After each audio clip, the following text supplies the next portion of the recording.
உனக்கு பெயரிட யாருக்கு அதிகாரம்?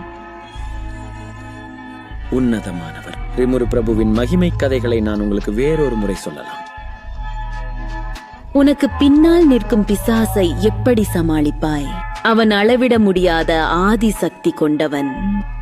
எப்படி தெரியும்? அது சாத்தியமில்லை. அவர்கள் அரக்கத் தலைவர்களையும் மிஞ்சக்கூடிய புராண உயிரினங்கள். இப்பதான் எல்லாம் புரிகிறது.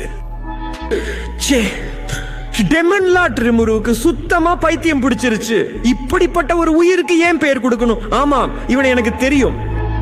இவன் நொயர் 7 ஆதி பேய்களில் ஒருவன்.